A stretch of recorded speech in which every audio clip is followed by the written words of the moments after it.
অর্ধ পৃথিবীর খলিফা হযরত ওমর আল্লাহর কোরআনকে দেখার জন্য ছদ্মবেশে মদিনার অলি গলি ঘুরতেছে।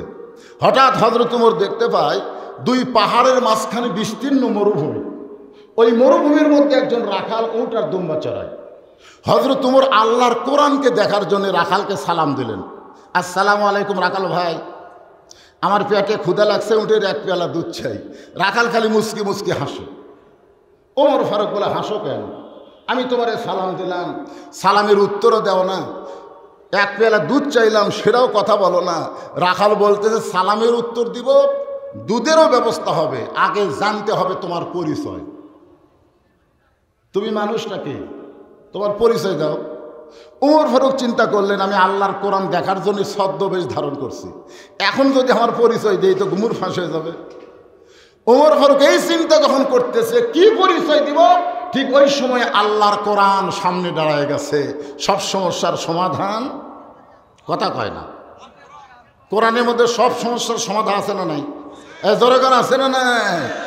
বর্তমানে বাংলাদেশে জিনিসপত্রের দাম বাড়তিছে, বাংলাদেশের টাকাগুলো সব বিদেশে পাচার হচ্ছে। আপনারা কি করেন? এইটা বন্ধ করার সমাধান আল্লাহর কোরআনে নাই? জোরেগান আছে না নাই? হ্যাঁ, কিন্তু আমরা তো সেগুলো লিবার চাই না।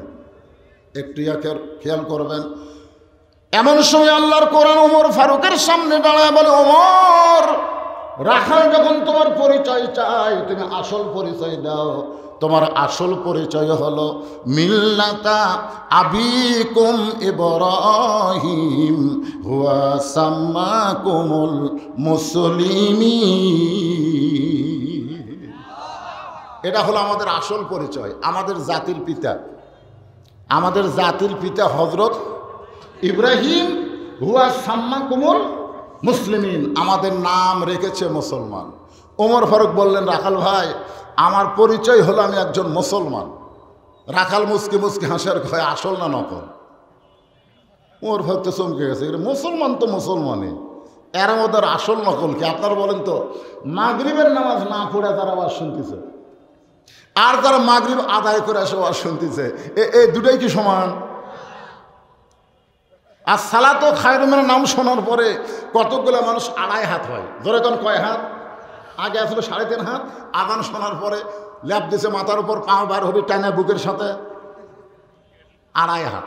আর কতগুলো যুবক আজান শোনার সঙ্গে সঙ্গে ল্যাপকে লাথি মারে, আমার বুকের ওপরে তুই আর থাকতে পারবি না, কারণ কলিজার ইমানের আল্লাহ আমাকে ডাকতেছে, হাইয়াল সালাহ হাইয়াল ফালাহ, আর সালাতো খায়রুম মিনান নাওম। কিসের ঘুম? ঠান্ডা পানি দিয়ে ওযু করে মসজিদে রওনা দেয়। ফেরেশতা বলে, আল্লাহ তোমার তরতাজা যুবক বান্দা এই কঠিন মাঘ মাসের শীতে ল্যাপটসক বাদ দিয়ে ঠান্ডা পানিতে ওযু করে মসজিদের দিকে রওনা দিয়েছে, আর রেজাল্ট কি? আল্লাহ কয়, ফেরেশতা, ও যদি বদরের সময় থাকতো তাহলে বদরের যুদ্ধের সৈনিক হবার পারত। ধরে গান সুবহানাল্লাহ।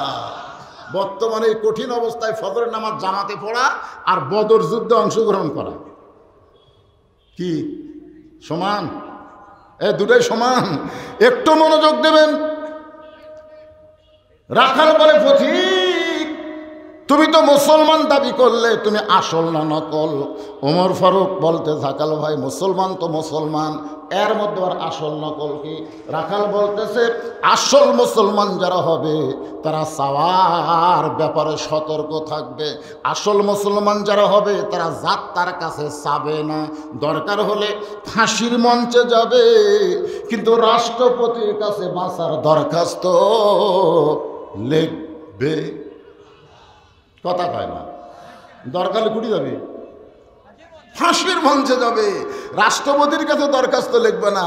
একজন উকিল আফসোস করে বলতেছে, রাষ্ট্রপতির কাছে দরখাস্ত লিখলে রাষ্ট্রপতি যদি মাফ করে দিত আপনার ফাঁসি হতো না। আসামি খালি মুচকে মুচকে হাসে। উকিল কয়, হাসেন কেন? হাসান কারণ হলো, আমার জীবনে আমি 3টা রাষ্ট্রপতিকে ক্ষমতার থাকা অবস্থায় মরা দেখছি। একটা হলো বঙ্গবন্ধু শেখ মুজিবুর রহমান, একটা জিয়াউর রহমান, একটা জিল্লুর রহমান। যারা ক্ষমতা থাকতে মরে, তাদের কাছে জীবন ভিক্ষা কোনো মুসলমান চাবে না। ধরে কোন কথা ঠিক কি না? উকিল বলতেছে, এই গোয়ার্কির কারণে আপনার ফাঁসি হবে, খালি এই গোয়ার্কির কারণে। তখন আসামি মুচকে মুচকে হাসার কি বলে জানেন? ফাঁসি হবে কিন্তু মৃত্যু হবে না। কি কইলেন? ফাঁসি হবে কিন্তু মৃত্যু হবে না। এইটা আবার কি মারেফতি কথা।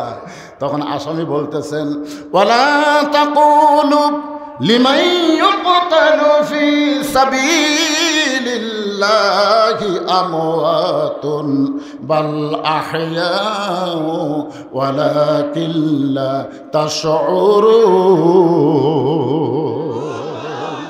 আল্লাহ রাস্তায় যাদেরকে হত্যা করা হয়, আল্লাহ রাস্তায় যাদেরকে ফাঁসি দেওয়া হয়, আল্লাহ রাস্তায় ফিলিস্তিনের মুসলমানকে ইসরায়েলি ইহুদিরা হত্যা করতেছে, এদেরকে তোমরা মৃত্যু বলো না, আমি আল্লাহ বলতেছি এরা জীবিত।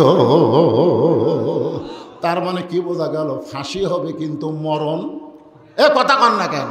আল্লাহ রাস্তায় এ কোরআনকে আপনি বিশ্বাস করেন না? এর মধ্যে কি সন্দেহ আছে? এর মধ্যে কি গোজামিল আছে? তাও করেন না কেন? হুহা করলি তো জিকিরের চাইতে কোটি গুণ বেশি সওয়াব। কথা কবার চাই না। এই খালি কথা বন্ধ করার জন্যই তো ভারতের চ্যানেল আমাদের বাড়ির মধ্যে ঢুকছে, খালি কথা বন্ধ। স্টার জলসা জি বাংলা খালি কথা বললে ঢুকতো। আপনি জানেন 2 দিন আগে বাবরি মসজিদ যেখানে ভাঙছে ওই জায়গায় সারা ভারতের রাম মন্দির তৈরি করছে। তোর এখন কথা ঠিক কিনা? আপনি কেমন মুসলমান যে ভারতের চ্যানেল আপনার বাড়ির চলে? যে চ্যানেল চলার কারণে হিন্দুকে পূজার বাদ্য হরি হরি হরি হরি লো লো করে আপনার বাড়ির বাঁচতেছে। এই আপনার বউ খালি দেখতেছে, চা পাত খালি জুতার বাড়ি মারলে দেখবি। কথা বন্ধ, কথা বন্ধ। বইয়ের সামনে একটা হক কথা বলবি, এখনকার স্বামীরা সেটা পারে না। 1.5 হাতে একটা লাঠি নেবেন, লাঠি 3 বার তেল দেবেন, মারবার কথা করছে না। লাঠি নিয়ে টিভি যখন স্টার জলসা চালু করবি তখন লাঠি খালি তেল দেবেন। বউকে কে কেউ লাঠির তেল দিচ্ছে, 1 মিনিটের মধ্যে বন্ধ না করলে ওই জোড়হাত করে বল, আপনি যে মরদ মানুষ কেবল বুঝলেন। কারণ প্রত্যেকটা মেয়েরা স্বামী কড়া পছন্দ করে, ভেড়া স্বামী পছন্দ করে না। আমরা অধিকাংশ হয়ে গেছি ভেড়া, ভ্যা ভ্যা ভ্যা ভ্যা করি। কড়া হওয়া লাগবে। আপনি সামনামাজ মসজিদে পড়বেন আর আপনার বাড়িতে হিন্দুদের পূজার বাদ্যের নাটক হবে, এটা মুসলমানের চরিত্র না। জবান খোলা লাগবে। জোরে কোন ঠিক কিনা? একটু হোহা করবেন, হোহা করবেন। ওমর ফারুক বলতেছে রাখাল মুসলমান তো মুসলমান, এর মতো বলতেছে আসল মুসলমান যারা হবে তারা চাওয়ার ব্যাপারে সতর্ক থাকবে। আপনি যদি আসল মুসলমান হন তাহলে দুধ চাইছেন কার কাছে? সঙ্গে সঙ্গে উমরের চোখ দিয়ে দর করে পানি আসতে, আল্লাহ তোমার কোরআন যখন দুনিয়াতে চালু থাকবে, কোরআন মোতাবেক যখন মুসলমান চলবে, তখন উমর ভুল করলে একটা রাখাল পর্যন্ত সেই ভুল ধরবার পারবে। আজকে মসজিদে 4 রাকাত আসরের ফরজ নামাজের 3 রাকাতে যদি ইমাম সাহেব বসে, একটা ভ্যানালা ধরবার পারবে না? যদি সে 5 ওয়াক্ত নামাজে হয়, ওই জানে আসর কয় রাকাত, বৈঠক কয়টা? 2 রাকাত পরে 1 বৈঠক হবি, 4 রাকাত পরে 1 বৈঠক হবি। কিন্তু ইমাম টাইটেল পাস দাওরা পাস ইচ্ছা মতো সৈরাচারি হয়ে 3 রাকাত বসেছে, তখন অটো ভ্যানালা আল্লাহু আকবার। কি এলি সমাজের চেয়ারম্যান, সমাজের এমপি কত ভুল করতেছে, তুই তো কোনোদিন আল্লাহ আকবার দিবার পারিস না। আজকে দাওরা পাস টাইটেল পাস, একদিন 4 রাকাত পড়াছে, আজ 3 রাকাত বসিছে, তোর আল্লাহ আকবার কওয়া লাগে কেন? তার মানে বুঝাচ্ছে মসজিদের মধ্যে আল্লাহ ছাড়া অন্য কারো আইন চলবে না। ইমাম আল্লাহর হুকুম মোতাবেক নামাজ পড়াও, সৈরাচারী হয়ে বসলে আমরা লোকমা দিয়া তোমাকে খাড়া করে দেব। ধরে কোন কথা ঠিক কিনা? আল্লাহর কোরআন চলতেছে মসজিদে, এই জন্য নেতাকে স্বৈরাচারী হওয়ার সুযোগ নাই। আর সমাজের মধ্যে মানুষের আইন চলতেছে, নেতারা ইচ্ছা মতো চলতেছে, লোকমা দেওয়ার মানুষ নাই। ধরে কোন কথা ঠিক কিনা? আল্লাহর কোরআন দিয়ে রাষ্ট্র চলার কারণে উমর ভুল করেছে, রাখাল লোকমা দিয়েছে। উমর ফারুক চোখের পানি বের করে বলে, রাখাল ভাই আসলে আমি চাওয়ার ব্যাপারে ভুল করেছি। রাখাল বলতে যে ভুলটা যখন বুঝবার পারছো তাহলে তুমি তওবা করো।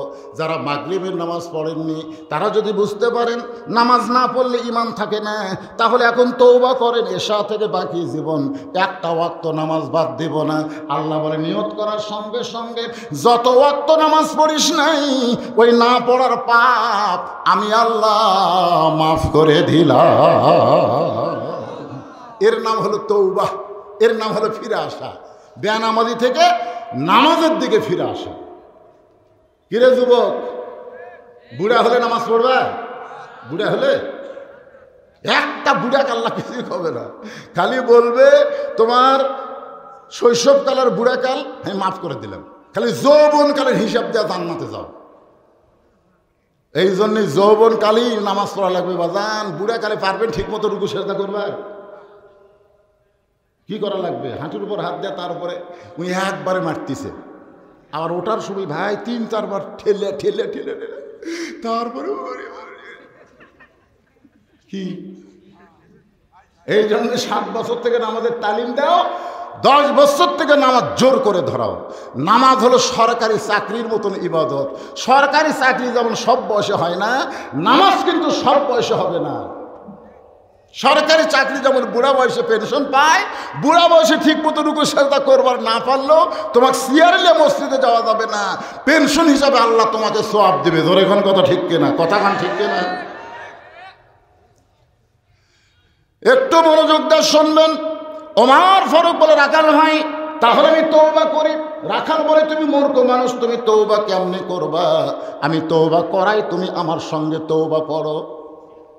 কারণ চাওয়ার ব্যাপারে যে সতর্ক হয় না সে হলো দুনিয়ার সবচাইতে বড় মূর্খ। সে যদিও ডক্টর কামাল হয়, ডক্টর কামাল যিনি বাংলাদেশের সংবিধান লিখছে, তিনি 18 সালে শাহজালালের মাজারে গিয়ে দলবল নিয়ে দোয়া করতেছে, বাবা এবার আমরা ভোটার ডানাছি। শালা একটাও নামাজ পড়েনি, বাবার কাছে দেয় ভোটার ডালানোর কথা কয়। আল্লাহ বলেছেন ইয়া আইয়ুহাল্লাযীনা আমানুস্তাঈনু বিস-সাবরি ওয়াস-সালাত। যদি ভোটে জিতবার চাও, যদি কিছু পাবার চাও, তাহলে বাবার মাজারে না গিয়া নামাজের মাধ্যমে আমার আল্লাহর কাছে চাও। জোরে করে চাইতে হবে কার কাছে? তুমি কেমনে তওবা করবা? রাখাল ওমরকে বলতেছে, বরং আমি তওবা করে তুমি আমার সঙ্গে তওবা পড়ো। উমরের চোখ দিয়ে পানি পড়তেছে, আল্লাহ তোমার কোরআন যখন দুনিয়াতে চালু থাকবে, উমর ভুল করলে একটা রাখাল পর্যন্ত তাকে তওবা পড়ানোর সুযোগ পাবে। সুবহানাল্লাহ।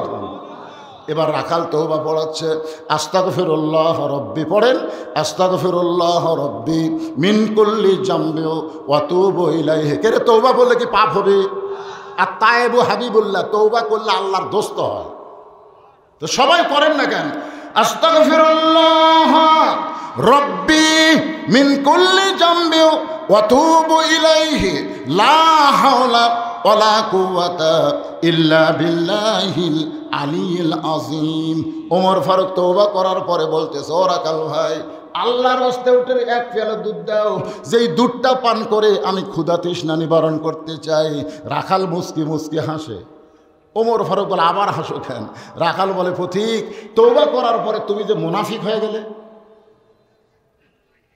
তওবা করার পরে কি ভাই? গতটা আমি যা করছি ভাই, আমি গরিবের বন্ধু জনদরদি ভাই, এইবার খালি একবার ভোট চাই, ভোট দিলে যা আসলো তাই, যা আসলো তাই। আমাকে একজন বলতে, হুজুর 7ই জানুয়ারি কি হবি? আমি কিন্তু জানি, সব জানি। জানার পরে আমি হুজুর মানুষ তো, আমাকে হুজুর 7ই জানুয়ারি কি হবি? আমি বলছিলাম যা আসলো তাই হবি। কি হবি বুঝিস না? তো তওবা করার পরে তুমি যা ছিলে তাই। ওমর ফারুক বলে রাখাল মুখে যা আসে তা বলবো না।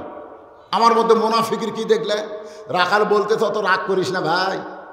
রাখাল কি জানে এটা কে? জানে না তো। এত রাগ করিস না ভাই, লিমা তাকুলু মা লা তাফালুন। তুমি অন্তর দিয়ে খেয়াল করে দেখো তো, তোমার মুখের সাথে মনের মিল আছে? আমি যদি উটের মালিক হইতাম তুমি আমাকে রাখাল বলতে না, আর যখনই রাখাল বলেছ তখন তোমার মন বলতেছে আমি উটের মালিক না। আর মালিক বাদ দা রাখালের কাছে কেউ আল্লাহর রাস্তে চাইলেও রাখাল দিবার পারবে? যদি তুমি চাও এখান থেকে 10 মাইল দূরে মালিকের বাড়ি, সেই মালিকের বাড়ির দরজাত গিয়ে বলো মালিক তোমার রাখাল উট আর দুম্বা চড়াই। তুমি মালিক যদি হুকুম দাও তাহলে রাখাল আল্লাহর হস্তে উটের 1 পেয়ালা দুধ দিবে। ওমর ফারুক বলে রাখাল ভাই অত দূর কষ্ট করে মালিকের বাড়ি যাওয়ার দরকার নাই, বরং তোমাকে 2টা টাকা দিলাম, এই 2টা টাকার বিনিময়ে তুমি উটের 1 পেয়ালা দুধ দাও। রাখাল মুসকে মুসকে হাসে। ওমর ফারুক বলে রাখাল হাসো কেন? বলে হাসার কারণ হলো তুমি হযরত ওমরকে চিনো। এই তুমি হযরত উমর ছিল, উমরকে যদি চিনতে এরকম বেয়াসাইজা কথা বলতে না। উমর চুম করে বলতেছে কি বেয়াসাইজা? বেয়াসাইজা বোঝো না? উমরের গুপ্ত বাহিনী যদি দূর থেকে দেখতে পারবো যে তুমি মালিক বাদ্দা রাখালকে 2 টাকা ঘুষ দিছ, আর রাখাল মালিক ছাড়াই তোমাকে উঠে 1 পেয়ালা দুধ দিল, তাহলে তোমাকেও ধরবে আমাকেও ধরবে। এ বুড়া বয়সে ধরা পড়বার চাও? ওমর ফারুক বলে রাখাল ভাই আসলেই তাই রে, আমার খেয়াল নেই। আমরা পাহাড়ের গুহার মধ্যে যাই, তোরে গোপনে 2 টাকা দিব, তুমি গোপনে 1 পেয়ালা উটের দুধ আমারে দিবা, তাহলে তোমার মালিকও জানতে পারবে না, ওমরের গুপ্ত বাহিনীও ধরতে পারবে না। রাখাল চিল্লে বলে তুমি ভণ্ড, তুমি ভণ্ড, তুমি ভণ্ড। ওমর ফারুক বলে রাখাল আমার মধ্যে ভণ্ডামির কি দেখলাম? রাখাল বলে পথিক ওমরের গুপ্ত বাহিনী দেখতে পায় না, আমার মালিক জানতে পারে না, কিন্তু গুহার মধ্যে দেওয়া না করলে রাখালের আল্লাহ দেখতে পায়। লিল্লাহি তাকবীর। কেউ না দেখলেও কে দেখে? খালি একটা বিশ্বাস, কেউ না দেখলো আল্লাহ দেখতেছে। 115টা মেরা ফেরবি, 115টা মেরা ফেরবি কর না কেন? কে দেখতেছে? আর 2 কান্দের ফেরেশতা মনে ঘুম পাড়তেছে, ওইখানে সমানে মুড়ি ছিটতেছে, মারতেছে, ছিটতেছে, মারতেছে, আর কান্দের ফেরেশতা ঘুম পাড়তেছে। তোমার 2 কান্দে 2 মোহরি লেখিতেছেন ডায়েরি, 2 কান্দে 2 মোহরি। এ গান গাইলে গুনাহ হবে? এই ছেলেরা ধরে কও, 2 কান্দে 2 মোহরি লেখিতেছেন ডায়েরি, দলিল দেখে রায় দিবে, টাকা পয়সার নাই কারবার। আসেন আমার মুক্তার, আসেন আমার ব্যারিস্টার, শেষ বিচারের হাইকোর্টেতে তিনি আমায় করবেন পার। আমি পাপী তিনি জামিনদার, মনের ঘরে তালা দিয়া চাবি নিয়া আসেন সাই। কোনো গুনাহ হবে না ভাইরে, সবাই কোরআনের গান। মনের ঘরে তালা দিয়া চাবি নিয়া আসেন সাই, আমি অধম শব্দ কি তার হুকুম ছাড়া বাইরে যাই, হুকুম ছাড়া বাইরে যাই। মনুরে পারা পারে থাকলে তারা সঙ্গে নিয়ে গাড়ি ভাড়া, জবাবদিহি করতে হবে ধরলে টিকিট কালেক্টর। আমি পাপী তিনি জামিনদার, কিরামান কাতিবিনা ইয়ালামুনা মা তাফআলুন।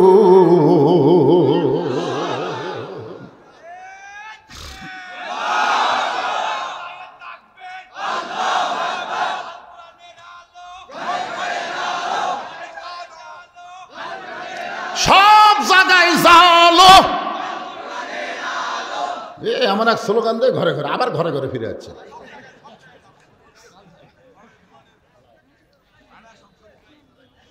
এই স্লোগানটা আগে দিবে, সব জায়গায় জালো আল কোরআনের আলো। রাজি আছে না? না, এই স্লোগানটা আপনার পাল্টাবেন ভাই, একটু মনোযোগ দিয়ে শুনবেন।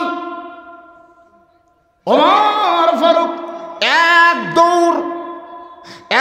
দৌড়ে পাহাড়ের পাদদেশে গিয়া যায় নামাজ বিছায়া 2 রাকাত সালাতুল শুকুর নামাজ পড়ে আল্লাহর কাছে বলতেছে, আল্লাহ তোমার কোরআন এত সুন্দর। সুবহানাল্লাহ বলেন। আজকে বাংলাদেশের মুসলমান কোরআন কেমন এটা জানি না। ওমর ফারুক কান্দের বলে, আল্লাহ তোমার কোরআন এত সুন্দর, তোমার কোরআনের তেলাওয়াত জারি থাকার কারণে একজন রাখাল না দেখা আল্লাহকে কলিজার মধ্যে জায়গা দিয়ে ভাবতেছে, কেউ না দেখলেও আল্লাহ দেখতেছে। যতদিন পর্যন্ত মানুষের তৈরি আইন যা বাংলাদেশ চলবে ততদিন পর্যন্ত কেউ না দেখলো আল্লাহ দেখতেছে, এই বিশ্বাস মুসলমানের কলিজায় আসবে না। আপনি যতই নামাজ পড়েন, রোজা করেন, জিকির করেন, 2000 টাকার জুতে বড় মসজিদে জোহর নামাজ পড়বার গেলে মন বলে দিবে, ভাইরে বেড়া থুস না রে, কারণ বাইরে হয়ে দেখবো পুরানটা আছে, নতুনটা নেই, কি দরকার ভাই। চোরের ভয়ে জুতে হাততলে মসজিদের মধ্যে যায়। আল্লাহ কয় চোরের ভয় আমার ভয় একই কলিজার মধ্যে রয়, তোর নামাজ কোনোদিনও হয় না ফাওয়াইলুল লিল মুসাল্লিন। শুধুমাত্র আল্লাহর ভয় নিয়ে নামাজ পড়তে হবে, দরকার হলে জুতা চোরের হাত কেটে দেওয়া লাগবে। কথা কন না, কথা কন না কেন? আপনার এখন সে আইন মনে হয় কোরআনে নাই। একটা বগুড়া জেলার চোরের হাত কাটলে জুতা চোরের কারণে, ওরে বাবারে, জুতে খালি সোনার টোপলাও যদি দরজার্থ হয়, কেউ যদি হাত লিয়া যাবার চাই, মানে চোরের হাত যাবার চাই, প্রথম প্রথম যাবার চাবি, কারণ ইমান বলবি দেশ না, এই হবি। কি বলতেছেন? মানুষের তৈরি আইন আর আল্লাহর আইন। ওমর ফারুক যখন পাগলের মতন কাঁদতেছে, আল্লাহ তোমার কোরআন এত সুন্দর, যখন কোরআন দিয়ে দুনিয়া চলবে তখন একজন রাখালের কলিজার মধ্যে ইমান থাকবে, কেউ না দেখলেও আল্লাহ দেখতেছে। রাখাল পেছনে এসে বলতেছে, ফতিক যতই কান্দা কান্দো, যতই কান্দো, উটের দুধ দেওয়া গেল না। ওর ফারুক কয়, ভাই রে, উটের দুধের কোনো দরকার আমার নাই, খালি আমি জানতে চাচ্ছি তুমি না দেখা আল্লাহকে কলিজার মধ্যে জায়গা দিয়ে তুমি যে আল্লাহর কোরআন অনুযায়ী চলতেছো, এর বিনিময়ে তোমার চাহিদা কি? 50 বছর কোরআনে তাফসির করে 13 বছর জেলখানায়, হুজুর আপনার চাহিদা কি? আপনার চাহিদা হলো আল্লামা সাইদি তুমি মরনি। সবাই বলেন আল্লামা সাইদি তুমি মরনি, শহীদ হয়েছ আমরা এটাই জানি। কি চাহিদা? এই চাহিদা কি রে? ওমর ফারুক বলে, রাখাল ভাই তুমি না দেখা আল্লাহকে কলিজার মধ্যে জায়গা দিয়ে, কেউ না দেখলো আল্লাহ দেখতেছে। আল্লাহর কোরআন অনুযায়ী চলার কারণে তোমার চাহিদা কি? রাখাল ছোট বাচ্চার মতন কান্দে, এতক্ষণ রাখাল কিন্তু হেসেছে, এবার রাখালের চোখ দিয়ে পানি বের হয়। ওমর ফারুক বলে, রাখাল কান্দো কেন? রাখাল বলে, আমার চাহিদা হলো রব্বানা, সকলে পড়েন রব্বানা আতিনা ফিদ দুনিয়া হাসানাতাও ওয়া ফিল আখিরাতি হাসানা ওয়া কিনা আযাবান্নার। ওমর ফারুক বলে, রাখাল ভাই আমি তোমার চাহিদার কথা জানতে চাইলাম, আর তুমি আল্লাহর কোরআন শুনেলা, তার মানে? রাখাল বলে, ফতিক তুমি কি আসলে মূর্খ নাকি? ওর চমকে উঠছে, তুই মূর্খ নাকি মিয়া? আমি আল্লাহর কোরআন দিয়ে 2টা চাহিদার কথা বললাম। 1 নম্বর চাহিদা হলো দুনিয়া, 2 নম্বর চাহিদা হলো আখেরাত। আতিনা ফিদ দুনিয়া হাসানা ওয়া ফিল আখিরাতি হাসানা। দুনিয়ার সৌন্দর্য হলো মহামানব হযরত উমরকে আমি এক নজর দেখতে চাই, যে উমর আল্লাহর কোরআন দিয়ে রাষ্ট্র চালানোর কারণে আমার মতন রাখাল না দেখা আল্লাহ কলিজার মধ্যে জায়গা দিয়ে আল্লাহর কোরআন অনুযায়ী চলতে পারতেছি, সেই মহান নেতাকে তাহলে একটাবার যদি দেখবার পাইতাম, আমার দুনিয়ার চাহিদা আল্লাহ পুরা করত। আমার 2 নম্বর চাহিদা হলো, আমি রাখাল যখন মরে যাব, অদম রাখালকে আল্লাহ যেন জান্নাত দেয়। সুবহানাল্লাহ বলেন না? সঙ্গে সঙ্গে হযরত ওমর রাখালের হাতটা ধরে বলতেছে, ইন্নাল্লাযীনা ক্বালু রাব্বুনাল্লাহু সুম্মা ইসতাকামু তাতানাজ্জালু আলাইহিমুল মালায়েকা আল্লা তাখাফু ওয়া লা তাহজানু ওয়া আবশিরু বিল জান্নাতিল্লাতী কুনতুম তুআদুন। রাখালের হাত ধরে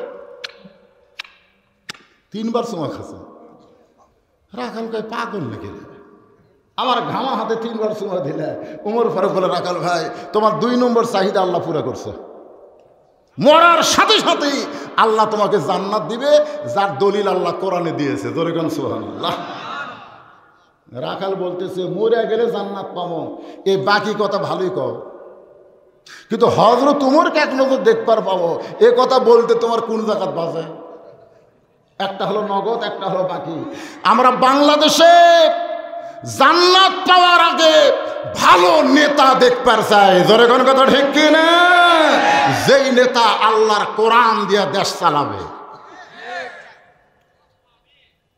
একজনের থেকে আমিন করছে একজন। বর্তমান যে পরিবেশ চলতেছে, এই পরিবেশে 90% মুসলমান বেঈমান হয়ে মরতেছে। বুঝবার পারতেছেন না, বুঝবার পারতেছেন না। আগে মরেন তারপর বুঝবেন, না মরলে কেমনে বুঝবেন? ভালো নেতা দেখার একটা আশাও আপনাকে কলিজাত নাই? জোরে করে আছে না নাই? যেই নেতা আল্লাহর কোরআন দিয়ে রাষ্ট্র চালাবে, মরে গেলে জান্নাত পাবো, সেইটা হলো বাকির কথা। উমর ফারুককে এক নজর দেখবার পাবো, সেই কথা বলতে তোমার কি হয়? হযরত উমরের চোখ দিয়ে দর দর করে পানি পড়তেছে।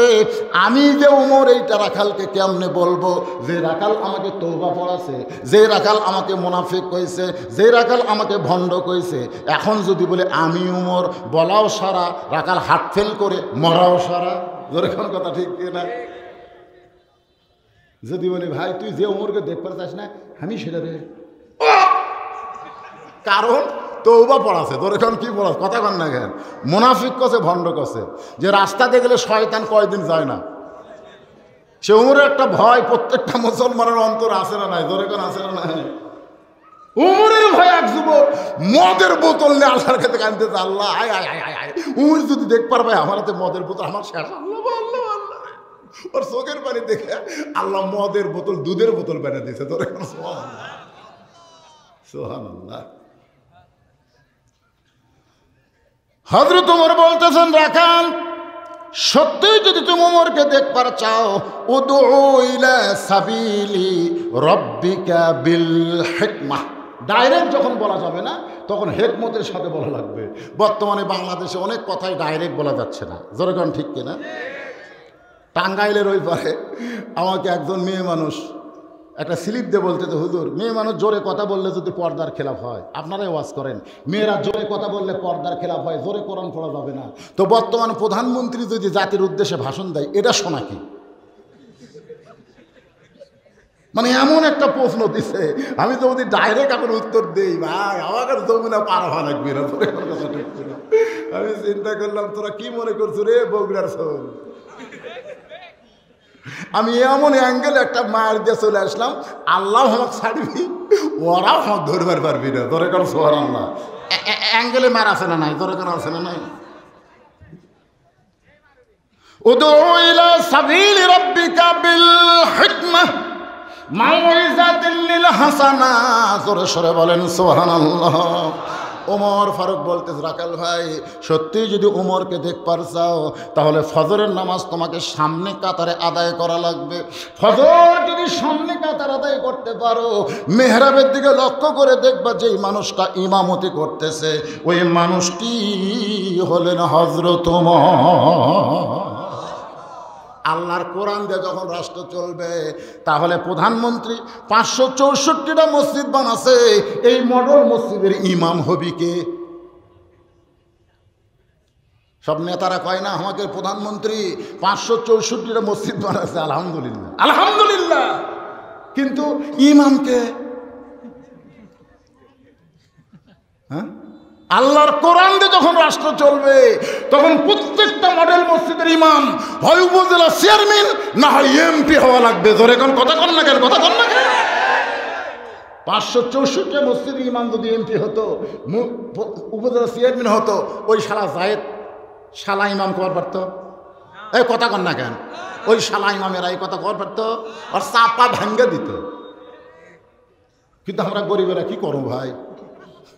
চামড়া ফেতরা খাই আমরা মৌলবি হচ্ছি, জায়েদ খানি করছে, আমরা ফেতরা খাইছি। চামড়া ফেতরা, আমার মেশকাত কেনার টাকা নাই ভাই, আমার বোকারি শরীফ কেনার পয়সা নাই ভাই।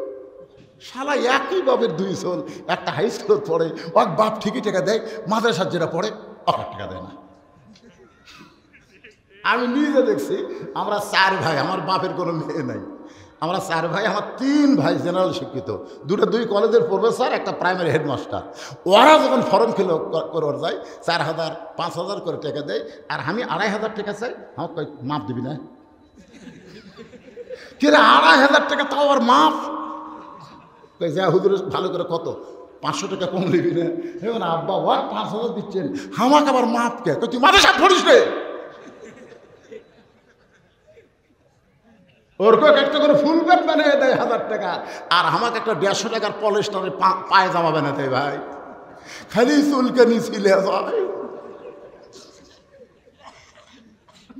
বাপ মায়ের কাছেই হচ্ছে হুজুররা অবহেলিত। করে কথা ঠিক না? হাই রে সুবহানাল্লাহ। যদি সত্যি হযরত ওমরকে দেখবার চাও, তাহলে ফজরের নামাজ সামনে কাতার আদায় করবা, মেহরাবের দিকে লক্ষ্য করে দেখবা যে এই মানুষটা ইমামতি করতেছে, ওই মানুষটি হলেন হযরত ওমর। রাখাল ছোট বাচ্চার মতন কান্দে। ওমর ফারুক বলে, রাখাল কান্দার কারণ? বলে, কান্দার কারণ হলো আমি বারান্দায় নামাজ পড়ি, আমি মসজিদের ভিতরে ঢোকার সাহস পাই না। মসজিদের মধ্যে দামি দামি সাহাবী, ওই দামি দামির মধ্যে আমি রাখাল কেমনে যাই? ওমর ফারুক বলে, রাখাল তুমি বারান্দায় নামাজ পড়ো, তুমি কম দামি, আর ভিতরে যারা নামাজ পড়ে তারা দামি। এই কথা তোমারে কে বুঝাইলো? আল্লাহর আইন হলো ইন্না আকরামাকুম ইনদাল্লাহি আতকাকুম। ওই ব্যক্তি সবচাইতে দামি হয় যার কলিজার ভিতরে আল্লাহর বেশি ভয়। ওয়া ইযা তুলিয়াত আলাইহিম আয়াতুহু যাদাতুহুম ঈমানা ওয়া আলা রাব্বিহিম ইয়াতাওয়াক্কালুন।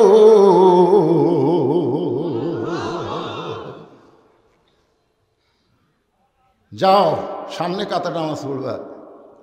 রাখাল এতদিন নামাজ পড়ছে বারান্দায়, জোরে কোন কোথায়? আজকে নামাজ সামনে কাতার আদায় করবে। যেই মাত্র ফজরের আজান হয়েছে, আজান শোনার সঙ্গে সঙ্গে রাখাল প্রতিদিন হেঁটে হেঁটে যায়। আজকে দৌড়ে দৌড়ে মসজিদের বারান্দায় গিয়ে বলতে, বারান্দারে মনটা খারাপ করিস না, আগামীকাল থেকে আবার বারান্দাত। আজকে খালি দেখার জন্য ভিতরে ঢুকতে চাই। কি করার জন্য? মসজিদের মধ্যে ঢুকবার গেলে নিজের ইচ্ছা মতো ঢোকা যাবে না, আল্লাহর আইন মোতাবেক ঢোকা লাগবে। তুমি যত বড়ই দল করো না কেন, মসজিদের মধ্যে ঢুকবার গেলে তুমি বামপন্থী দল করে ডান পায়ে ঢোকো কেন? তোমার দলে তকবীর নেই, তুমি সবাইকে নিয়ে দল করো, তুমি হলো বামপন্থী, তাহলে ডান পা মুনাফিকি। আল্লাহ বলেছেন আরাইতাল্লাযী ইউকাযযিবু বিদ্দীন, ধর্মের নামে মিথ্যাবাদী তারাই যারা নেকের সিনেমা উপহার দেয়া ভোটের সময় বোরকা পরে ভোট চায়। ধরে কোন কথা ঠিক না? এই শালীরাই হলো ধর্মের নামে মিথ্যাবাদী। খুললাম আহিরে, তুই কি সিনেমা দেখাল রে? আর ভোটের বোরকা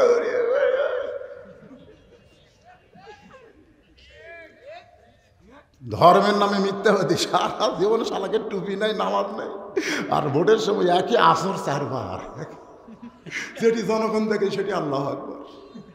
চাবিসা বলে নেতা 4 বার হলো, ভোটের আগে হোক ভাই, অসুবিধা। ভোটের সেই মাথার টুপিও আতরিলিয়া ঘরে।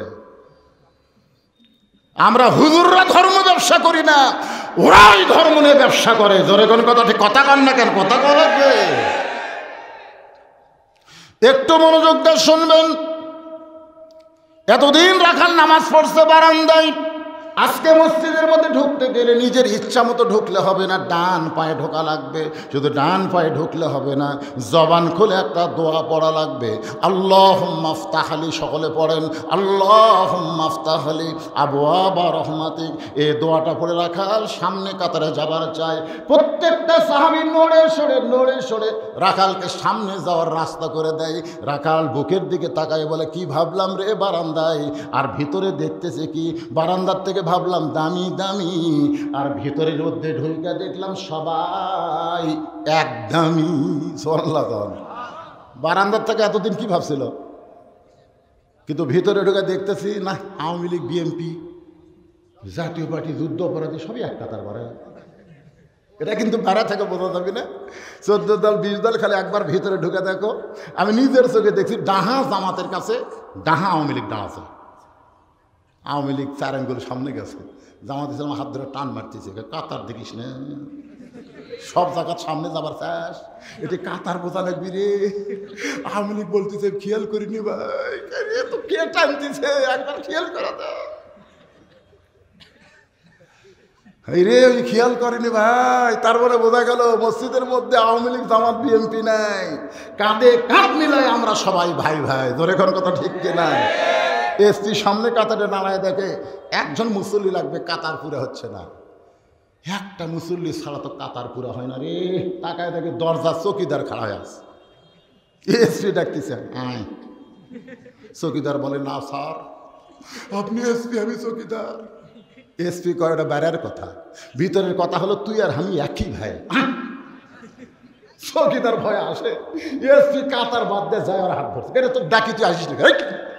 একে লিয়ে আসা মসজিদের মধ্যে পায়ের গোড়ালির সাথে গোড়ালি মিল করতেছে। চৌকিদার বলে, স্যার আমার কিন্তু ফাটা, আপনার কিন্তু তেল তেলা, যদি অসতর্ক মুহূর্তে একটা ঘর্ষণ লাগে। এসপি কয়, তুই পাগলা হয়েছিস কে রে ভাই, তুই আমার গায়ের সাথে গাও লাগা খাড়া হতো।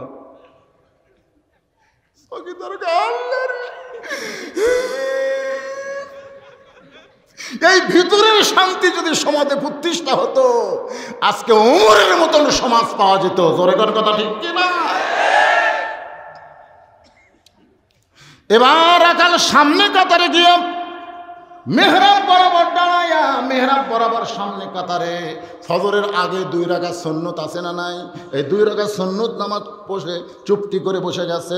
এমন সময় একজন মুসল্লি মসজিদের মধ্যে ঢুইকা দেখে জায়গা দখল। মসজিদের মধ্যে ঢুকা দেখে কে আমার জায়গায় কে বসে আছে? ওই মুসল্লির নাম হলো ওসমান গনি। ধরে কেন সুবহানাল্লাহ। আল্লাহ রাসূল বলেছেন, আমি যখন ইমামতি করব, আমি নবী যখন নামাজ পড়াবো, আমি বরাবর যিনি পিছনে থাকবে তার নাম হলো আবু বকর। আবু বকর যখন ইমাম হবে, আবু বকর বরাবর যিনি পিছনে থাকবে তার নাম ওমর। ওমর যখন ইমাম হবে, ওমর বরাবর পিছনে থাকবে ওসমান। ওসমান যখন ইমাম হবে, ওসমান বরাবর পিছনে থাকবে আলী। আমার আলী যখন ইমাম হবে, আলী বরাবর পিছনে। এই পিছনে কথা বলার পরে রাসূল আর কথা কয় না। সাহাবেরা বললেন, হুজুর আলী যখন ইমামতি করবে, আলী বরাবর পিছনে কে দাঁড়াবে? রাসূল বললেন, মা ইয়ান্তিকু আনিল হাওয়া ইন হুয়া ইল্লা ওয়াহয়ুহা। আমি রাসূল ততক্ষণ বলতে পারবো না যতক্ষণ আল্লাহ না বলাবে। এই পর্যন্ত হলো খোলাফায়ে রাশিদিন। তাহলে ওমর যখন ইমামতি করবে, ওমর বরাবর যিনি পিছনে দাঁড়াবে তার নাম ওসমান। কিন্তু আয়েশা দেখে জায়গা দখল, হায়াউন ওসমান। ইমাম সাহেব শোনায় হায়াউন ওসমানের শরম বেশি না কম? যার শরম বেশি তাই কথা কম কয়। রাখালের পাশে দিকে ফাঁকা আছে, ওই ফাঁকার মধ্যে দাঁড়ায় 2 রাকাত সুন্নত পড়ে রাখালের দিকে তাকাছে 3 বার। কয়বার? এই জন্যই তাকাচ্ছে, কিন্তু কোনোদিন আমি সামনে দেখিনি, আজকেই প্রথম দেখতেছি। এই মনে করে তাকাচ্ছে, ভাই অন্য কিছু মনে না। সবাই আমার ওয়াজ ইউটিউবে শুনছে, ধরে কোন কথা ঠিক কিনা? তারপরে এই ক্যামেরার ধারত যারা বসে, এরা মাঝে মধ্যে ঘাড় ঘুতকাট করে দেখতেছে। আমি দেখতেছি তো, মানে ঠুঙ্গার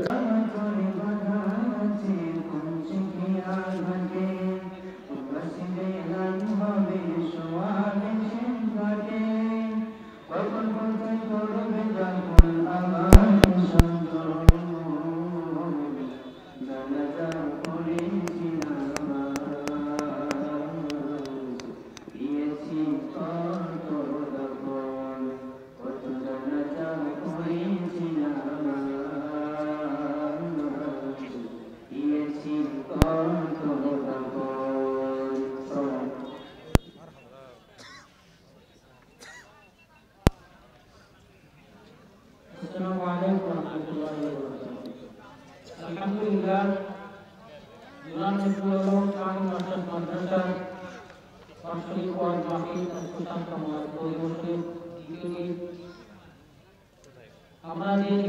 মুহাম্মাদান আবদুহু ওয়া রাসূলুহু আল্লাযী আরসালা রাসূলাহু বিল হাক্কি বাশীরান ওয়া নাযীরা ওয়া দাঈয়ান ইলাল্লাহ বিইজনিহি وسراجا منيرا فقد قال الله تعالى في كلامه المجيد والفرقان الحميد জবান খুলে সকলে পড়েন আউযু বিল্লাহি মিনাশ শাইতানির রাজিম বিসমিল্লাহির রহমানির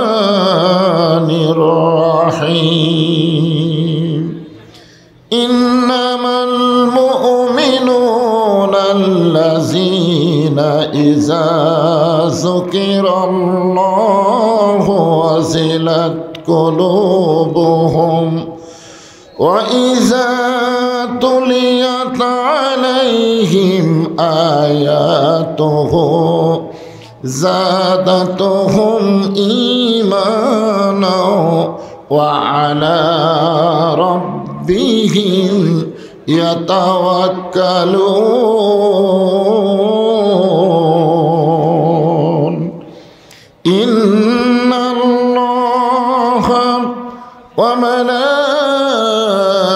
وملائكته يصلون على النبي يا أيها الذين آمنوا صلوا عليه وسلموا تسليما اللهم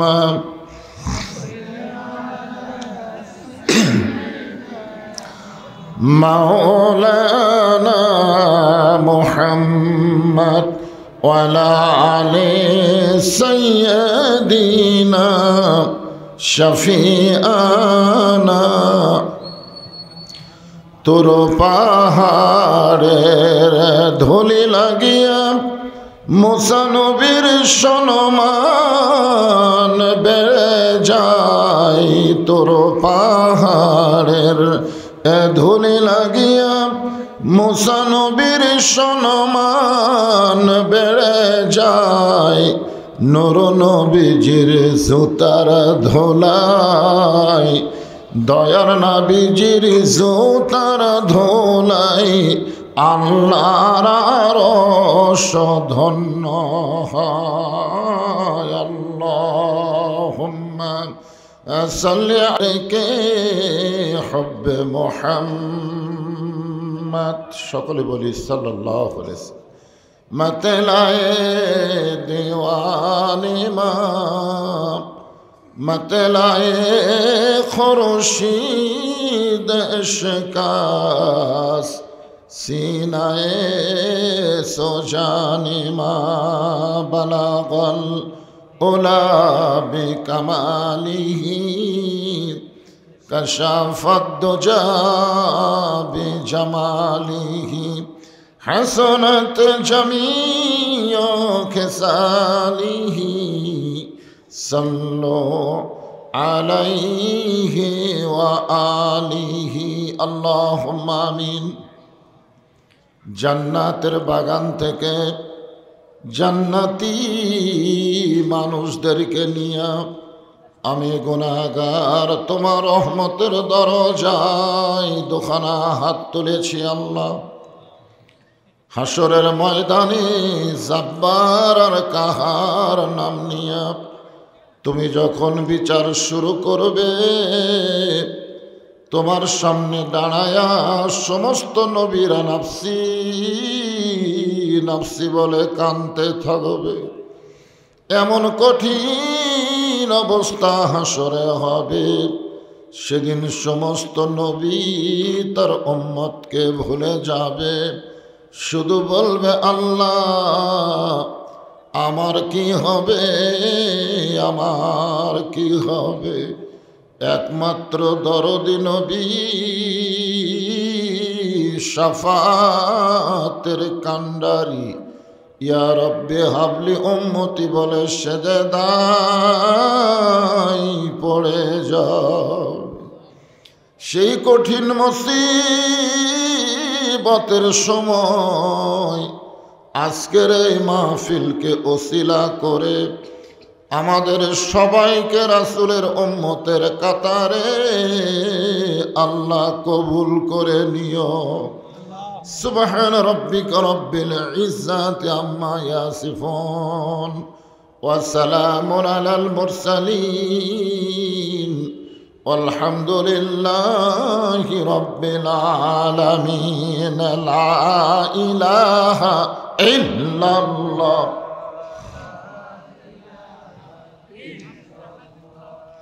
لا إله إلا الله لا إله إلا الله لا إله إلا الله চাঁদ সূরজ আর গ্রহ তারা আল্লাহ নামের পাগল পারা। চাঁদ সূরজ আর গ্রহ তারা আল্লাহ নামের পাগল পারা। আমার আল্লাহ নামের এতই দয়া, আল্লাহ নামের এতই মায়া, লুকিয়ে রাখছেন হে আল্লাহ জোরে লা ইলাহা। জবান খুলে মোহাম্মত আল্লাহর জিকির লা ইলাহা ইল্লাল্লাহ লা ইলাহা ইল্লাল্লাহু ইল্লাল্লাহ ইল্লাল্লাহু ইল্লাল্লাহ লা ইলাহা ইল্লাল্লাহ লা ইলাহা লা ইলাহা ইল্লাল্লাহু মুহাম্মাদুর রাসূলুল্লাহ। রাসূলের মহব্বত অন্তরে বেশি না কম? তাহলে নবীর নাম শোনার সঙ্গে সঙ্গে জবান খুলে বলতে হবে সাল্লাল্লাহু আলাইহি ওয়াসাল্লাম।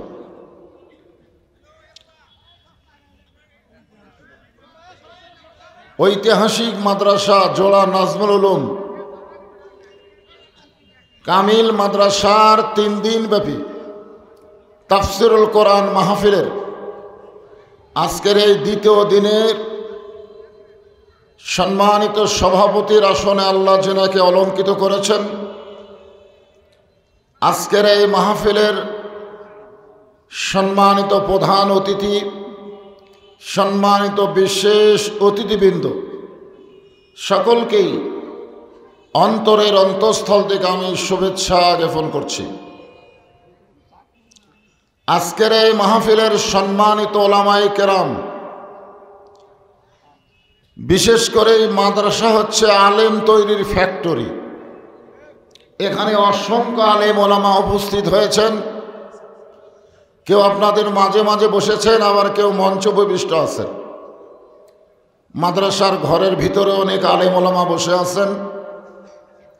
আজকের এই মাহফিলের অন্যতম আকর্ষণ যে সমস্ত বক্তারা পরে আলোচনা করবেন, আলেম ওলামা সহ আজকের মাহফিলের বক্তাগণকে অন্তরের অন্তঃস্থল থেকে আমি শুভেচ্ছা জ্ঞাপন করছি। এই মুহূর্তে আমার সামনে যারা বসে আছেন, যিনারা আসতেছেন, বসবেন, সকলকেই আমার অন্তরের অন্তঃস্থল থেকে শুভেচ্ছা জ্ঞাপন করছি। সম্মানিতা মা বোনেরা, পর্দার অন্তরালে বসে বসে যারা আলোচনা শোনার নিয়ত করেছেন, আমি তাদেরকেও শ্রদ্ধা জ্ঞাপন করে এই মুহূর্তে জানতে চাচ্ছি আপনারা সকলে কেমন আছেন। যে আল্লাহ দয়া করে, রহম করে, শারীরিক সুস্থতা দান করে আজকের এই মাহফিলে, কোরআন কারিমের মাহফিল তথা বেহেশতের টুকরার মধ্যে আমাদেরকে কবুল করলেন, আমরা আল্লাহর উপরে খুশি না বেজার? তাহলে জবান করে সমস্বরে সকলে বলবো রব্বানা লাকাল হামদ হামদান কাসীরান তাইয়িবান মুবারাকান ফিহি। আমরা এমন একজন আল্লাহর প্রশংসা করলাম যার প্রশংসা করলেও কোনো লাভ নাই, না করলেও আল্লাহর কোনো ক্ষতি নাই। কিন্তু আমরা যারা প্রশংসা করলাম, আল্লাহ আমাদের প্রতি এত খুশি হয়ে গেল, একবার আলহামদুলিল্লাহ বলার কারণে আসমান এবং জমিনের ফাঁকা জায়গাটা আল্লাহ নেকি দিয়ে পরিপূর্ণ করে দিলেন। এই যে নেকি দিয়ে পরিপূর্ণ হওয়ার কথা শুনে যারা সুবহানাল্লাহ বললেন, আল্লাহ তাদের প্রতি এত খুশি হয়ে গেল যে আমরা বসে আছি জোড়ার মাহফিলে, কবে যাব জান্নাতে, তার আগেই আল্লাহ আমাদের নামে জান্নাতের বাগানে একটা গাছ লাগাই দিল। ইউক্যালিপটাসের গাছ না, ফলবান বৃক্ষ। যেই বৃক্ষের ছায়া অতিক্রম করতে একটা তেজস্বী দৌড়ানো ঘোড়ানোর সময় লাগে 500 বছর। আল্লাহু আকবার একটু আসতে হলো, কারণ আমরা সারা জীবন যদি সুবহানাল্লাহ আলহামদুলিল্লাহ সুবহানাল্লাহ আলহামদুলিল্লাহ বলি, এটা আল্লাহ খুশি হবে, কিন্তু শয়তান বেজার হবে না। শয়তানকে বেজার করার একটাই স্লোগান, একটাই তাকবীর, একটাই তাসবিহ, যার নাম হলো আল্লাহু আকবার। আজকে বাংলাদেশের সব মুসলমান এই আল্লাহু আকবার স্লোগান দিতে পারে না। কেবলমাত্র যারা আল্লাহর দল করে তাদের জবানেই কিন্তু এই স্লোগান চালু আছে। জোরে কোন ঠিক কিনা? আমি একজন পুলিশকে বলেছিলাম, ভাই এই চরমনাইর পীর সাহেবেরা বিশাল মিছিল করলো, আপনারা দাঁড়ায়া দাঁড়ায়া পাহারা দিলেন, কাউরে কিছু কইলেন না। জামাত ইসলামেরা বিশাল একটা মিছিল করলো ঢাকাতে, আপনারা চারিদিকে দাঁড়ায়া দাঁড়ায় পাহারা দিলেন, কিছুই কইলেন না। আর বিএমপি যখন কোনো সমাবেশ করলো তখন মাঝখানে যে গন্ডগোল করলেন, কারণ কি? তখন পুলিশ বলে, হুজুর এটা ভিতরের কথা, তো এটা বাইরে বলা ঠিক না। আসল কথা হলো, যেই দলের স্লোগান আছে আল্লাহু আকবার, সেই দলের কর্মীদের কাছে যাইতে আমাদের খুব ভয় লাগে। আর বিএনপির মধ্যে স্লোগান নাই, তো এদিন ইচ্ছা মতো বসান যায়। তার মানে কি বুঝলেন? আল্লাহু আকবারে শয়তানও ভয় করে, যাদের মধ্যে শয়তানি আছে তাদেরও অন্তর কাঁপে। জোরে কোন ঠিক কিনা? সে আল্লাহু আকবার বলতে আমাদের আপত্তি কার কার আছে? হাত তোলেন তো দেখি। কারো নাই? লিল্লাহি তাকবীর। জনগণ বুঝুক যে বজরিশিত একলা নাই। এই সন্ধ্যার সময় অনেক আল্লাহর পাগল তার সামনে বসে আছে। আমরা আল্লাহর প্রশংসা কম করব না বেশি করব? কেন বেশি করব? আমি অনেক মাহফিলে 3টা কারণের কথা বলি। 1 নম্বর কারণ হলো, আল্লাহ তাআলা জন্মগত আমাদেরকে মুসলমানের ঘরে মুসলমান হিসাবে কবুল করছেন। পৃথিবীতে যতই ধর্ম থাক, কোনোটাই ধর্ম না, একটাই ধর্ম, তার নাম হলো ইসলাম। জোরে কোন ঠিক কিনা? আল্লাহ কোরআনে এটা বলে দিয়েছেন ডাইরেক্ট। কোরআনে কতগুলো আয়াত আল্লাহ হিকমত অবলম্বন করেছেন, আবার কতগুলা একেবারে ডাইরেক্ট বলে দিয়েছেন। যেরকম হিকমতের আয়াত হলো লা ইকরাহা ফিদ্দীন, ধর্ম নিয়ে বাড়াবাড়ি করো না। হিকমতের আয়াত হলো লাকুম দীনুকুম ওয়ালিয়া দীন। এই 2টা হিকমতের সাথে আল্লাহ বলেছেন, কিন্তু আল্লাহ ডাইরেক্ট বলে দিলেন ওমা ইয়াবতাগি গায়রাল ইসলামা দীনান ফালা ইউকবালা মিনহু। ইসলাম ছাড়া অন্য কোনো ধর্ম কেউ যদি অন্বেষণ করে, গ্রহণ করে, আল্লাহ বলেছেন সেইটা কবুল করা হবে না। আল্লাহর কাছে একমাত্র ধর্ম ইন্নাদ্দীনা ইনদাল্লাহিল ইসলাম। আমরা জন্মগতভাবে সেই ইসলামের ভিতরে জন্ম নিয়ে পরিচয় দিচ্ছি মুসলমান। ঠিক কিনা বলেন? জন্মগতভাবে মুসলমান হয়ে আমাদের লাভটা কি? আপনারা বলেন তো, লাভ আছে না নাই? কি লাভ? আমরা তো অনেকে মনে করি মুসলমানের মধ্যে জন্ম নিয়েই মনে হয় আমাদের বিপদ হলো। আল্লাহ কোরআনে বলেন, ওয়ালানাবলুওয়ান্নাকুম বিশাইয়্যিম মিনাল খাউফি ওয়াল জুই ওয়া নাকসিম মিনাল আমওয়ালি ওয়াল আনফুসি ওয়াস সামারাতি ওয়া বাশশিরিস সাবিরিন। আপনারা বলেন তো, বিবাহের অনুষ্ঠানে আপনারা জাননি, গেছেন? আচ্ছা, এই অনুষ্ঠানে মানুষের নজর কার দিকে থাকে, বরের ওপরে না বর যাত্রীর ওপর? আপনারা বিয়ার অনুষ্ঠানে বর বেশি খায় না বর যাত্রী বেশি খায়? কেন খায়? কারণ বর যাত্রী জানে এটাই শেষ খাওয়া, আর বর জানে আজকে দিয়ে আমার খাওয়া শুরু হলো। জোরে কোন কথা ঠিক কিনা? বর কি বিয়ার দিনে বেশি খায়? কি জন্যে খায় না? সবাই নজর তাকায় আছে যে ওই ছেলেটাই আমাকে বর রে, আমাদের মেয়ের জামাই হবে, ওইটাই বর, সকলের নজর তার দিকে। এই জন্যে সব ছোটো ছোটো করে খায়, মুখ দেওয়ার রুমাল দিয়ে মুখ মুছে বারবার। কিন্তু বর যাত্রী কি সেরকম করে খায়? তারা মনে করে দুনিয়াটা মস্ত বড়, খাওয়া দাওয়ার ফুর্তি ভালো। কিন্তু আমরা যারা মুসলমান, আমাদেরকে দেখার জন্য আল্লাহ আছে না নাই? দুই কান্দে দুইটা ফেরেশতা আছে না নাই? নানা রকম বিপদ আপদ মুসিবত দেওয়ার পরেও আমরা যারা ঈমানের উপরে ধৈর্য ধারণ করি, কোনো বিপদ কোনো মুসিবতকে তোয়াক্কা না করে আল্লাহর পথে যখন চলি, আল্লাহ তাদেরকেই ধৈর্যের সুসংবাদ জান্নাত দিয়ে দেয়। জোরে কান সুবহানাল্লাহ। মুসলমান হয়ে জন্ম নেওয়ার মধ্যে লাভটা কি? এটা আপনাদের সংক্ষিপ্ত একটা ঘটনা বলে তারপরে যে আয়াতে কারিমা তেলাওয়াত করেছি, ইন্নামাল মুমিনুনা আল্লাযীনা, এই আয়াতের উপরে আমি আপনাদের সামনে তাফসীর করব।